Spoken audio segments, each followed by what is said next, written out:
Let the record reflect it is Tuesday, September 29, 2020, at 6:08 p.m.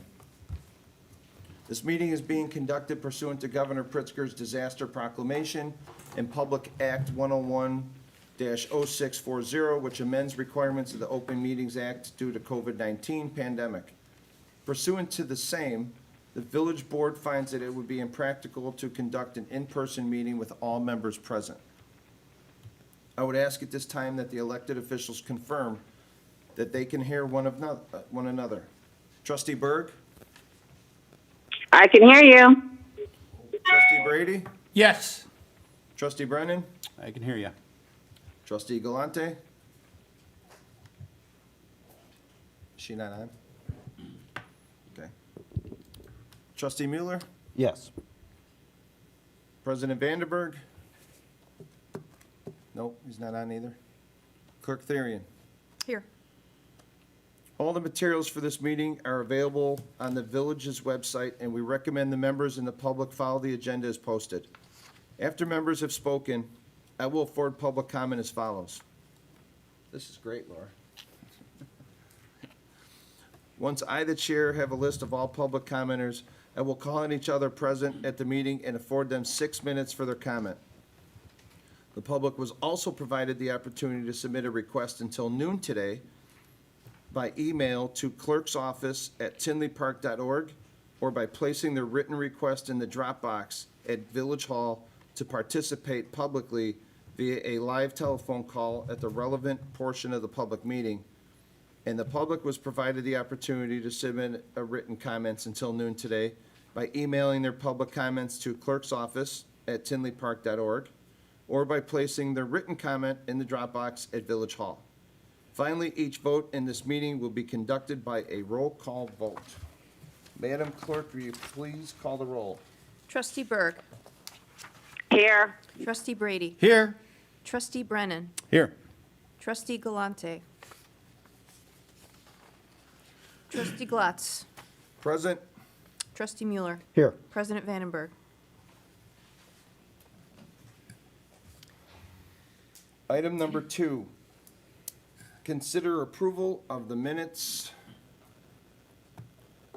of the special committee of the whole meeting held on September 15th, 2020. I'll make a motion. I'll second the motion. Madam Clerk, could you please call the roll? Trustee Berg. Yes. Trustee Brady. Yes. Trustee Brennan. Yes. Mayor Pro Tem Glatz. Yes. Trustee Mueller. Yes. Thank you. Motion carries. Item number 3, discuss contract with Rick Dandan. Kimberly, you want to take that one? Thank you. During the budget process, the reorganization of the Community Development Department was discussed, recognizing we had some potential retirements coming up.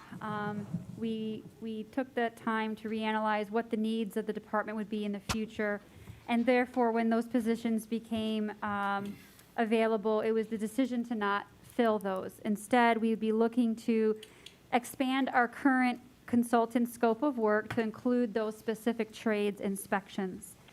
The Community Development Department will be losing its last full-time inspector tomorrow. It will be his last day. He'll be retiring after approximately 17 years of service. So therefore, this contract now is being amended to include plumbing inspections as part of Rick Dandan's role, as well as he's absorbed the electrical inspection as well when we lost our full-time electrical inspector. We feel that this will meet our needs in the interim, as we do now have a full-time building official who also functions as a full-time building inspector. And as the time goes on, we feel that there will be eventually a need to consider a building inspector down the road to relieve the building official of some of those duties. However, we'd like to continue the services with Rick Dandan. The agreement, in most of it, has stayed the same. The cost of inspections is $40 per inspection, and just as an information, the average permit cost for your smaller projects is around $50, and that if there are re-inspections required, that fee will be passed on to the applicant. So the language is pretty much the same, just included the plumbing inspections and wanted to bring this back forth to the board for moving it forward to tonight's meeting for adoption. Thank you. Thank you. And you guys want to add anything, Mike? No, Your it looks department? perfect, Kimberly, thank you. Thank you.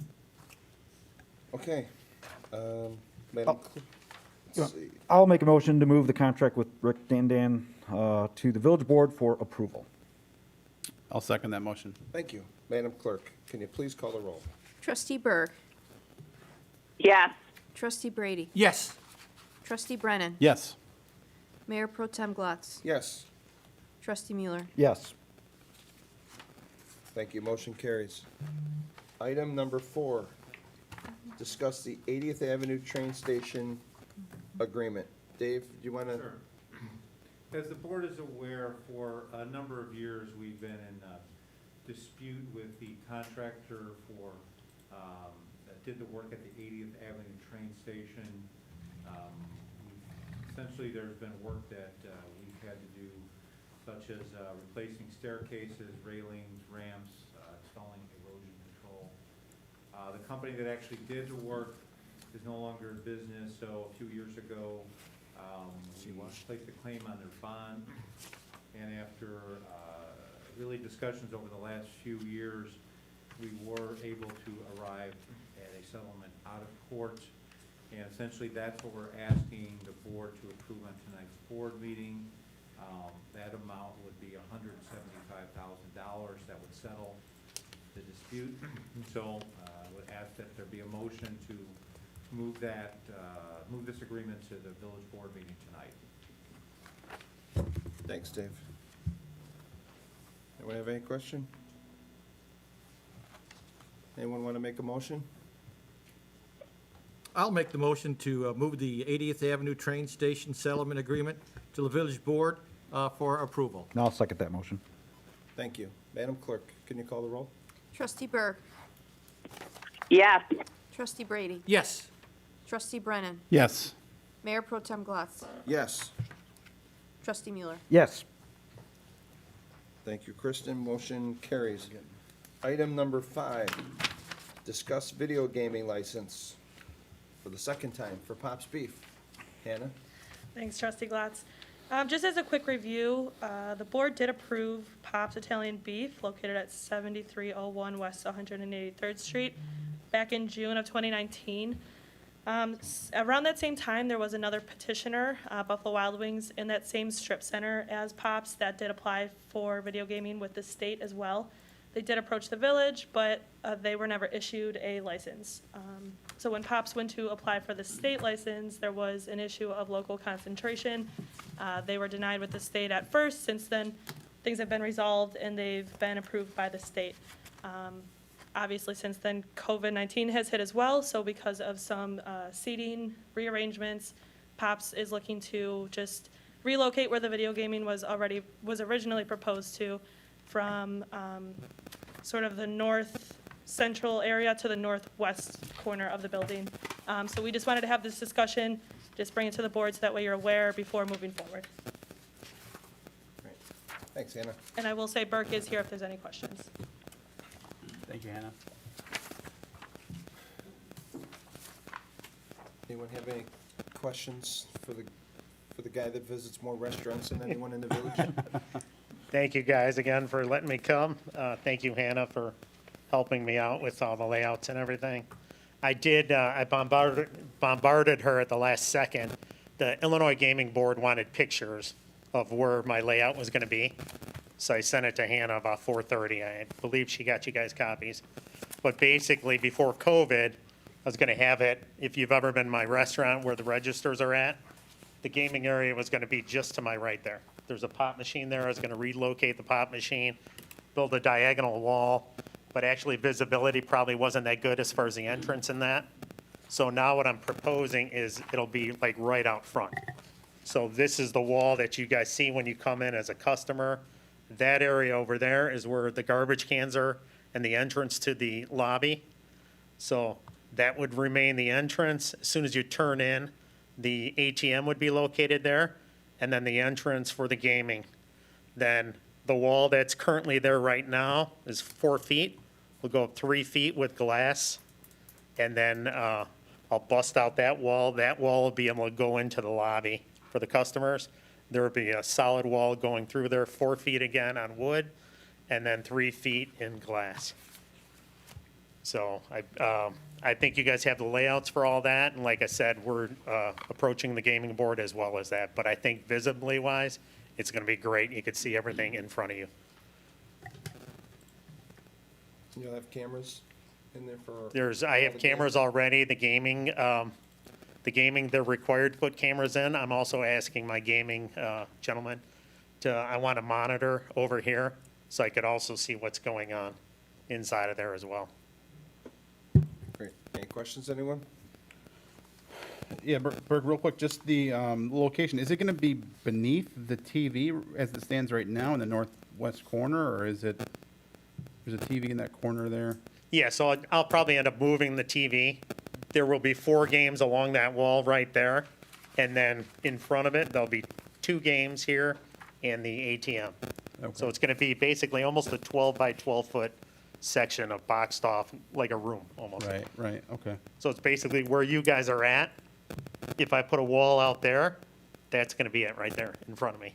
And that's gonna be the entrance to get in there. And then right in that center, I'm gonna open that up. That'll be your entrance to the lobby. Very good. You know, me personally, I've always, you know, these types of establishments, I've always, you know, shied away from the gaming. I voted for it last time just because of, I hate to see businesses at disadvantages to, you know, Mickey's has it, and this is a very similar type of business. So this is something that, you know, I think that we should definitely be considering. But, you know, I think with what I liked your original plans, and these, you know, with what you're proposing, I think seems reasonable as well. So thanks so much for getting these to us. Thank you, guys.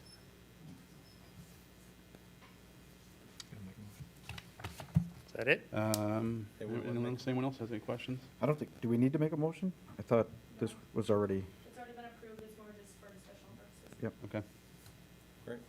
no questions from me. Thank you. very good. Thanks, Bert. Thanks, Bert. Item number 6, discuss sidewalks on Oak Park Avenue between 167th Street and 171st. John, can you take that one? Yes, sir, I can. This was brought up as just a point of discussion regarding a stretch of sidewalk that was presented for committee and board approval back in 2017. We spent some time itemizing and trying to prioritize areas in town where we have what we're calling sidewalk gaps to improve our walkability. And as all of us are aware, there's an area along Oak Park Avenue between 167th Street and 171st Street where there are no available sidewalks. Due to the difficult placement of a sidewalk, there's differences in elevation and, you know, difference in setbacks of some of the facilities and residences in the area. We asked Robinson to offer a recommendation where a sidewalk could occur in that area. And again, this is just for a point of discussion. It was at that time in 2017 recommended to be a project of about $305,000.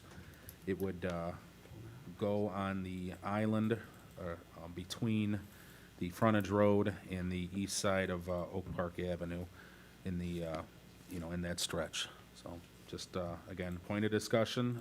Just wanted to let you know that is one of the larger areas of a sidewalk gap that we still do have in our inventory, and just looking for some committee direction for the possible future of budgeting for this portion. Thanks, John.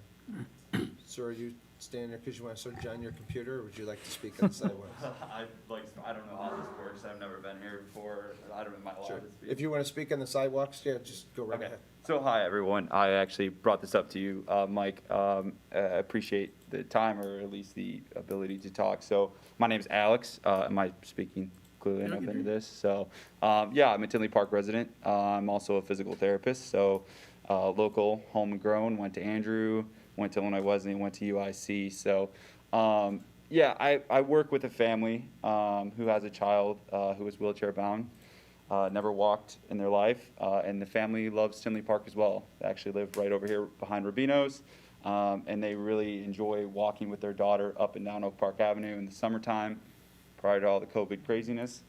They used to bring their kid up and down, and they would go to, you know, the different parties in the park and the you know, car nights and everything else that Oak Park Avenue has to offer.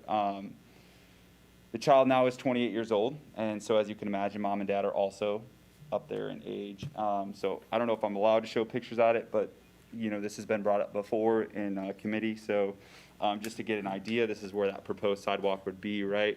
Which it's not just about her, and it's not just about individuals in wheelchairs, it's about all children, right? There's no sidewalk accessibility on a very busy street. That's a huge safety concern. I don't have a Buzz Lightyear mask on because I think Buzz Lightyear is awesome, although I do. I actually work with children. So I'm a pediatric PT by nature and by cause, and to me, this is a concerning thing in my community, right? That I see an area that really festers a lot of children and a lot of traffic, and there's no ability or really no safe way for those children to navigate the sections there. So on the flip side of it, on the other side, there's, as you mentioned, curbs, big elevations. It's not something, you know, when we talk about ADA, right, I'm sure this is grandfathered in. If it's not, you know, prior to 91 when that was constructed, right? So there's the big elevation drop. So recently with COVID, I've been taking Kayla for walks. That's her name, because you know, she needs to get out just like we all do, right? So that being said, you know, I know it's a big monetary expense. I'm not naive to that. I just wanted to bring it up so it keeps at least staying to the forefront to some regard, and also just advocating for somebody who's not only my patient, but somebody I care about, as well as the rest of the children and kids that we have in Tinley Park. So that's just the thing I want to share, and the advocacy I wanted to, as a physical therapist, for this project being the cost of what it is. So Jen, I'm sorry, did you, the 300-some thousand, was that for both sides, or was that just, sorry, how did you say? That is just for the east side. For the east side. And again, keep in mind, that was the recommendation in 2017, so there's obviously some cost increases that you'll probably see with that number also. But that again is just the east side. It would be the west of the frontage road for the most part, east of Oak Park Avenue.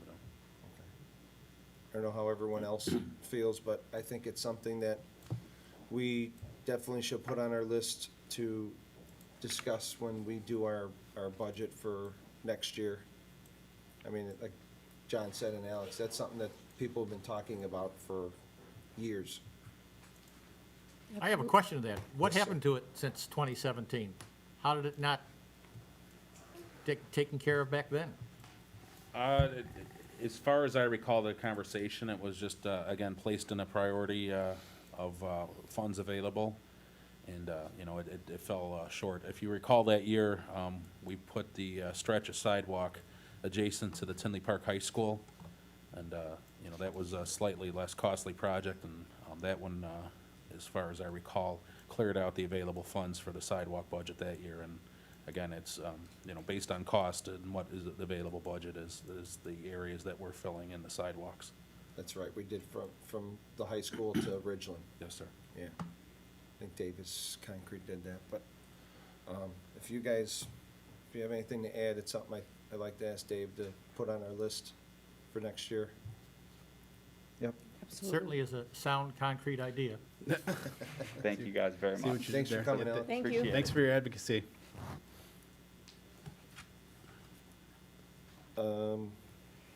Ben, did you want to speak on the sidewalks? Okay. Next will be item number 7. Donna, would you like to talk about trick or treat? Halloween, arguably some people's favorite holiday of the year, fast approaching. So we have a couple plans put together for this season. We have reinvented our annual Halloween Boo Bash this year, so to make it, of course, a socially distant, safe, friendly event. So we're planning on making that more of a flow event this year. We will again ticket the event like we did with our Music in the Plaza. We've partnered with Cavallini's. They do a very good job for anybody who's seen it in years past with decorating for the holiday. So that event would be Sunday, October 25th from noon till 3. We anticipate being able to serve about 1,000 people in the community. And then we have rolled out just recently the first in, I don't know if it's first ever, but first in a very long time, a Halloween house decorating contest. We put the word out last week. We already have a dozen homeowners who've thrown their names in the hat, so pretty excited about that. Our marketing commissioners are going to do some judging of those homes, and we are going to do the judging between the 19th and 22nd of October, and then put a list out around October 23rd so families can go out and enjoy the decorations by traveling around. Again, safe, socially distant opportunity to see decorations with their family members. And then the last thing to put in front of you is trick-or-treating hours. Staff's recommending that we move forward with our regular trick-or-treating hours like we have done in the past from 3:30 to 7. We recognize that there will be homeowners that don't want to participate this year, so we have crafted a sign that we'd make accessible for pickup in high-traffic areas at the Village Hall and downloadable from our website, so people can post that if they're not interested in participating. And, of course, all of our communications will include the regular recommendations for safety, like wearing the masks and gloves if possible, et cetera, et cetera. So soliciting some input on that. If you are good with that, then we would start the communications quickly. Yeah, I would just, thanks Donna for putting this together. Of course. And I agree, I don't, other than everything that you said in here for trick or treating, I think the village should stay out of it. You know, they're all adults, you know, you just ask them to be responsible and like you said, wear masks. And the only thing I'd like to add, so if you come up to a house and there's kids already there, maybe just wait at the sidewalk or something and wait until they leave. Good point. Before that family proceeds up to the door. That's the only thing I would add, and just let the kids be kids. Very good. Donna, how many people are gonna, or you have applications for people to apply to be a haunted house or a decorated house? Yes, that's Are you- all available on our website. Okay, are you planning to list those so people could drive Yes, around? absolutely. We plan to publish that list around October 23rd to make it widely accessible so people can go around and Check it out. check out the decorations at their leisure. Great, thank you. Are you decorating your house, Bill? Pardon me? Are you Yes, you're all decorating yours? encouraged to do it. Yes, I do. Anyone else want to add anything? No, go ahead. I just agree with what you said. I think that if people would like to participate in trick-or-treating this year, it's certainly an individual decision. I think that people should, be allowed to make that on their own. So I agree with what you said about, waiting at the doors. If there's, a crowd there, then you wait until someone else is ready to go. So. Anything, Bill?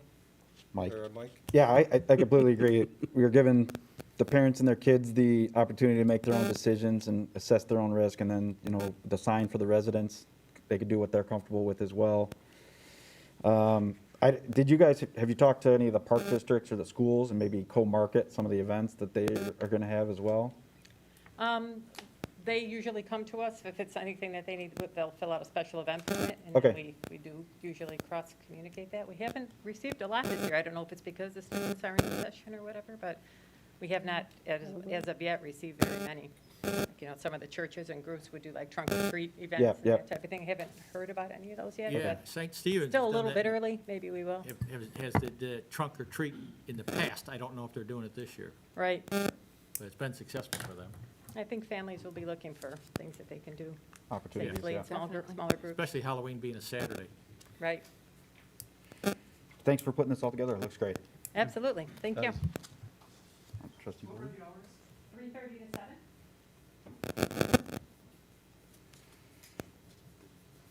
Okay, anything? Item number 8, receive comments from the public on the committee of the whole agenda.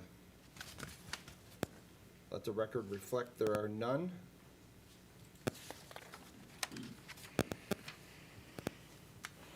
I'll make a motion to adjourn the special committee of the whole at 6:32. Do I have a second? Second. Thank you. Madam Clerk, can you please call the roll? Trustee Byrd. Yes. Trustee Brady. Yes. Trustee Brennan. Yes. Mayor Pro Tem Glatz. Yes. Trustee Mueller. Yes. Motion carries. We are adjourned at 6:33.